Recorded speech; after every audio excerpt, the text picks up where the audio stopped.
Fala galera do Amor e Paz, tudo bem? Estamos de volta aí com mais um vídeo interessante para vocês, falando sobre o Antigo Testamento e fazendo analogia aos dias de hoje, tá legal? O canal Amor e Paz tem o objetivo, como eu sempre falo para vocês aí nos vídeos, né, de levar a palavra de Deus até a casa de vocês, até o coração de vocês, né, de trazer, né, numa linguagem mais coloquial, numa linguagem mais compreensível, né, o que é dito na Bíblia, tendo em vista que muita gente interpreta de forma diferente. Muitos já me perguntaram aqui no canal: poxa Marcelo, mas que Deus é esse do Antigo Testamento, que é totalmente diferente do Novo Testamento? Um Deus que determina a Davi atacar povo diferente, atacar províncias diferentes, atacar um povo, muitas das vezes, que está dominando o território de Israel, e Deus aprovou isso, e Davi liderou essa equipe, e aquela coisa toda. Bom, resumo da história, né? É uma história muito longa, mas para que vocês possam compreender de uma forma um pouco mais interessante, salutar, e compartilhar comigo os conhecimentos que vocês têm, se inscreva no canal, clica lá, né, no sininho, ative o sininho para vocês receberem notificações de novos vídeos, tá? E ainda assim dê o like, compartilhem o nosso link com as pessoas que vocês acham que gostam de ler a Bíblia, que gostam de entender e compreender a palavra de Deus como vem escrita no mais antigo livro de toda a história da humanidade, tá certo? Bom, a gente está passando por um momento difícil, trocando de assunto aí, aqui no Rio de Janeiro, onde a gente está vendo a violência cada vez mais sendo colocada em pauta, né? A gente vê o policiamento que não pode subir o morro para poder combater o crime que está acontecendo, e ainda assim a gente vê uma situação muito triste. Ninguém gosta de ver pessoas mortas, por mais que seja de um lado ou do outro, por mais que seja bandido ou polícia, né? A gente sabe que existem normas e que o policial cumpre normas, ou seja, a norma do Estado determina que vender drogas, comercializar drogas, roubar, estuprar, matar o próximo, né? Tudo isso é caracterizado como crime e tem punição para isso, né? Então, assim, a gente vê o policial tomando a sua posição como policial, defendendo a população. E a gente vê cada vez mais o crime aumentando no estado do Rio de Janeiro. É muito triste a gente falar sobre isso e a gente entrar nesses detalhes que a gente está vivenciando no Rio de Janeiro hoje. Hoje eu tenho um filho de 4 anos, eu não posso sair às ruas depois das 8 horas da noite, porque eu já sofri, né, com essa situação, tentativa de assalto no meu carro, roubo, né, do carro, com meu filho na cadeirinha atrás. A minha sorte é que vinham 2 motos da polícia, eles se assustaram, aceleraram e foram embora. Então, eu não sei o que poderia ter sido se eu não conseguisse tirar o meu filho da cadeira que estava lá atrás. Então não dá para defender bandido, não dá para a gente ficar levantando uma bandeira aqui de vítima da sociedade. E aí é um dos assuntos que nós vamos comentar aqui na Bíblia, dessa passagem interessante de hoje, que tem um pouquinho a ver com essa realidade, né? Que Deus deu livre-arbítrio para todos nós. Deus deu a oportunidade para todos nós. Uns vão seguir um caminho e vão chegar mais rápido ao sucesso, e muitos acham que esse sucesso é o dinheiro e a fama. Outros vão subir um caminho mais tortuoso, né, vão chegar ao sucesso e vão achar que esse sucesso é o que basta para que ele possa sobreviver pela vida toda, e que muitas das vezes esse sucesso é uma pobreza, né, que o camarada às vezes não tem nenhuma casa para morar, mas ele está satisfeito por ter um emprego, por ganhar um salário mínimo, por ter uma família bacana, por ter amor por essa família. E aí a gente entra em um mérito muito importante, que eu já comentei com vocês aqui no vídeo anterior, a questão do amor e da felicidade, né? Você não precisa ser rico, milionário, para ser feliz. Você não precisa ser rico para ser feliz e dar um sorriso e fazer seu filho feliz. Muitas das vezes a gente vê a alegria e a felicidade em famílias paupérrimas, em casas muito pobres. Em contrapartida, a gente vê rico com iates, com barcos, com moto, com jet ski, e a felicidade realmente não toca o seu coração, e ele pensa que cada vez que ele compra um carro mais caro, aquilo traz alegria e felicidade para ele, quando na verdade não é exatamente isso que ele precisa. Ele precisa de amigos verdadeiros, que o amam por ele ser o que ele é, amigo, que o amam pela capacidade de entender que a vida é uma passagem, que daqui a gente não leva nada. Então fica esse recado aí para vocês, tá? Então Deus deu livre-arbítrio, você pode escolher o caminho que você quiser seguir. Só que nós temos normas, né? Deus, quando permitiu lá que Moisés tivesse a oportunidade de pegar as tábuas da lei com os 10 mandamentos, e ali tem, diante de cada mandamento, tem os braços, né, diante de cada mandamento, e ordens e deveres que o ser humano deveria seguir, e aí você vê a sociedade tomando um caminho diferente. Então eu entendo que não estão querendo seguir a palavra de Deus. E quando você decide não seguir a palavra de Deus, aquilo que Deus determina para a sua vida, o que acontece? O seu fardo cada vez fica mais pesado. Você vai arrastando pelo longo do caminho um peso imenso, onde fica desprovido de amor, de alegria, de felicidade. Então é assim que funciona a vida. Como eu já falei em outros vídeos aqui, né? A semente que a gente planta é o que a gente vai colher lá no futuro. Então muitas das vezes a gente julga A, B, C ou D por uma atitude, mas olha para dentro de si, será que o teu caminho também está correto? Será que você também não está errando? A gente tem que se policiar 24 horas, porque Deus nos deu o livre-arbítrio. Ó Senhor, porque o Senhor permitiu que acontecesse daquela forma? Não é que Deus permitiu que acontecesse daquela forma, você que buscou aquele caminho. Então saiba por onde você anda, para que Deus possa te dizer se esse caminho que você está andando é o correto ou não, e você vai sentir dentro de você. Bom, gente, vamos lá.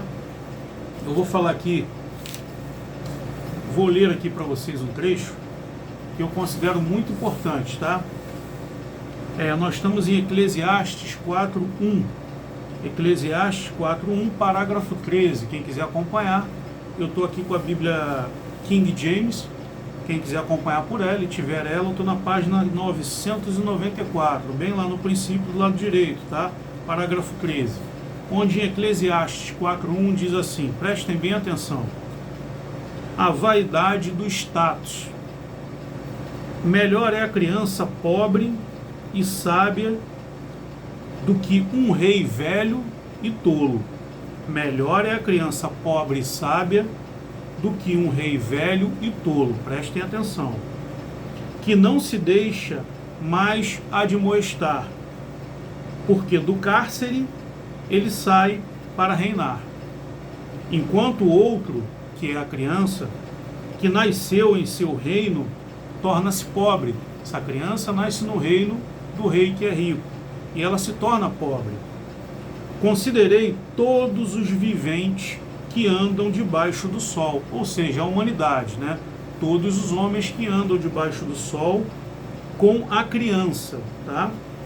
Considerei todos os viventes que andam debaixo do sol com a criança, ou seja, a criança no meio do povo. E sua sucessora, ou seja, a criança sucessora do rei, que ficará no seu lugar, no lugar do rei. Não há um fim de todas as pessoas. Não há um fim de todas as pessoas, até de todas que foram antes delas, ou seja, não há um fim de todos nós que estamos aqui vivos agora, e nem fim para aqueles que já se foram, ou seja, aqueles que já morreram. Tampouco os que lhes sucedem são os que virão, nossos filhos, nossos netos, né? Também não há um fim para eles. E, na verdade, isto também é vaidade e angústia do espírito. Então, o que está querendo ser dito aqui nessa passagem em Eclesiastes, né? Naturalmente, a gente está falando aqui, tá? Deixa eu ver aqui, da vaidade e do status, né?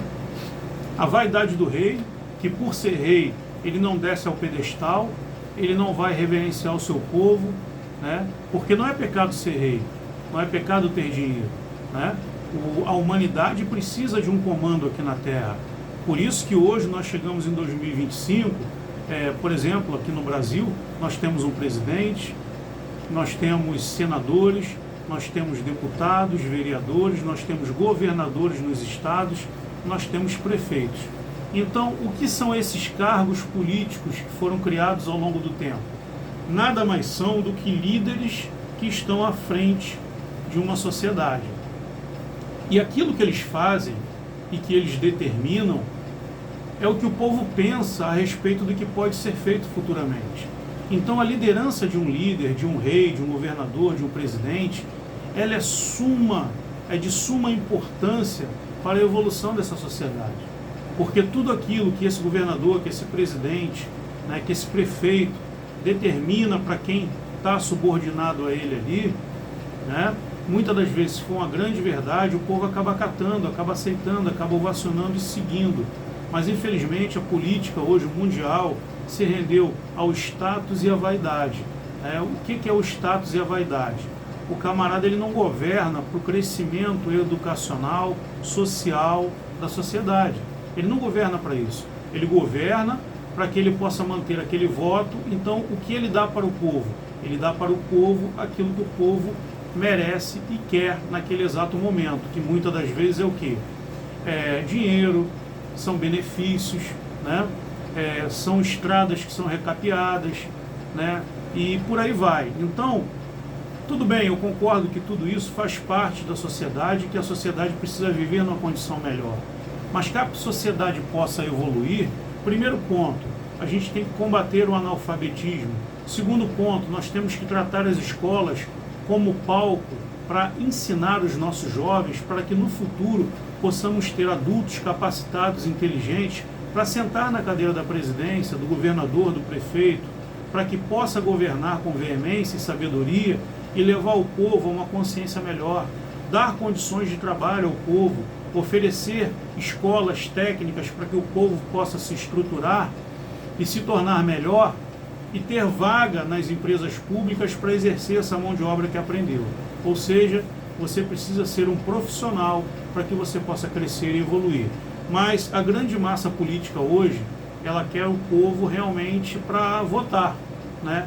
E muitas das vezes esquece quando falta um ano para terminar o mandato, 6 meses, aí começam as obras, começa a oferecer ao povo botija de gás, vale pão com mortadela, Bolsa Família, Bolsa isso, Bolsa aquilo. Gente, a sociedade não precisa disso, está na Bíblia já. A sociedade precisa de um líder que possa comandar essa nação e que possa ensinar esse povo a lutar pelos seus próprios direitos. Mas isso não acontece nos dias de hoje. Então, a Bíblia fala aqui sobre essa questão importante, sobre a vaidade e o status, né?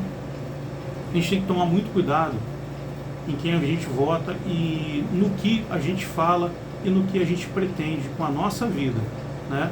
Então, hoje a política não está preocupada com o engrandecimento social do povo, o conhecimento, né, do povo. Quanto menos conhecimento é melhor, porque o povo vira massa de manobra e é mais fácil manipular, te dando o famoso engodo, que são os bolsas famílias da vida, né, o Vale Gás e por aí vai, né? Não estou aqui para falar de política, né?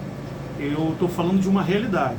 Não estou aqui para falar de direita, esquerda, né, que hoje a política está muito polarizada, o ser humano está brigando por isso, mas eu acho que ao invés de oferecer, né, um meio de subsistência só para que o povo possa comer, por que não oferecer esse meio de subsistência atrelado a um plano, tá, de escolas técnicas, onde o povo possa lá fazer um curso, aprender uma profissão, colocar em prática aquilo que aprendeu, grandes centros industriais do nosso país, oferecendo uma possibilidade bacana para os nossos jovens. Mas isso é uma outra história. Vamos lá. Vamos falar do que está na Bíblia. Essa questão da vaidade e status eu já falei e já trouxe para vocês, né, aqui em pormenores.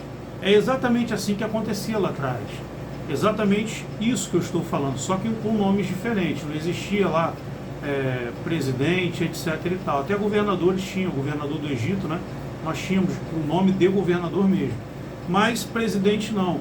Então era rei, que é a mesma coisa, era o cara que liderava o povo. Então ele achava que por ele ser rei, ele poderia mandar no povo e fazer o que acontecia, ele poderia fazer e acontecer com o povo e não lhe aconteceria nada. Porque naquela época não tinha o voto público, né? O povo não escolhia o seu rei. O seu rei era um cargo sucessivo, né? Ou seja, o pai morre, quem assume é o filho. Então, nessa aí fica difícil falar, vamos lá. Nessa questão de sucessão de cargo, o que acontecia? O rei taxava e o povo tinha que pagar porque o rei queria conforto, queria status e queria vaidade. E aí onde está a criança que eu estou falando aqui, que cresce no palácio, se torna pobre e que desenvolve uma realidade igual a qualquer um. Como está aqui na Bíblia, né? O que está dizendo a Bíblia aqui? Que nem os que estão aqui hoje, nem os que já passaram e nem os que virão morrerão eternamente, porque a vida continua. Então Deus está querendo dizer o que com essa passagem aqui em Eclesiastes? Está querendo dizer que você, meu irmão, tá? Independente de ser rico, pobre, gordo, magro, preto, branco, independente do que seja, nós, seres humanos, tá? Teremos um lugar ao lado do Senhor quando partirmos dessa vida. E mais ainda, que não levaremos nada que temos aqui, nem mesmo o seu reinado, hoje, nos dias atuais, nem mesmo o seu carro, a sua casa, o dinheiro. Não é pecado ser rico, não é pecado ter dinheiro, não é pecado ter um bom emprego, ser bem sucedido.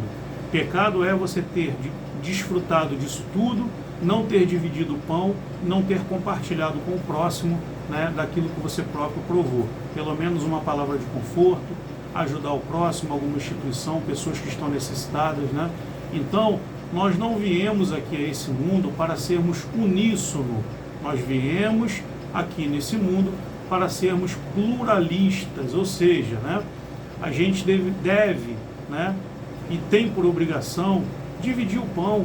Por mais que você ganhe pouco, ajude o próximo, sempre tem alguém precisando, dê uma palavra de conforto, não julgue, olha, eu vou dar esse dinheiro, você vai beber cachaça, o que você vai fazer? Não se importe com isso. Faça o teu papel. Se o teu coração tocou para você doar, doe. O que ele vai fazer com a tua doação, aí é um problema dele, uma responsabilidade dele, porque o cargo que ele está carregando, o fardo que ele está carregando é dele, só vai ficar mais pesado. Então façamos a nossa parte, como está aqui na Bíblia, né? Não vamos despertar a vaidade e o egoísmo dentro da gente, né? Porque tudo é passageiro, está aqui na Bíblia, né?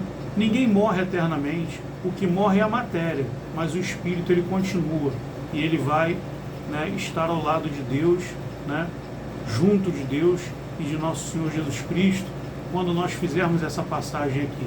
E tenha certeza que do lado de lá, a gente não consegue levar nada para lá. Do lado de lá não tem nada material, só espiritual. Então leve o seu amor, a sua paz, a sua alegria, a felicidade e o bem que você fez ao próximo. Não tem coisa melhor que você poderia levar no seu fardo para o reino dos céus, tá bom? Gente, vamos ficar por aqui e vamos fazer o nosso encerramento com a nossa oração, pedindo paz para o nosso Rio de Janeiro, né? Senhor, obrigado pela oportunidade de estar aqui orando em prol da sociedade do Rio de Janeiro. Peço a Ti, Senhor, que abençoe cada lar, de cada pessoa, de cada ser humano no universo, Senhor, no mundo, e que todos possam receber a Sua benevolência, a Sua paz, o Seu amor em Cristo, que todos possam ter paz e que o Rio de Janeiro possa viver um momento de paz, alegria, para que o povo que aqui habita, Senhor, possa viver um pouco mais. Que assim seja. Amém. Amém, pessoal. Até a próxima, tá? Ative o sininho, dê o like e se inscreva no canal. Forte abraço.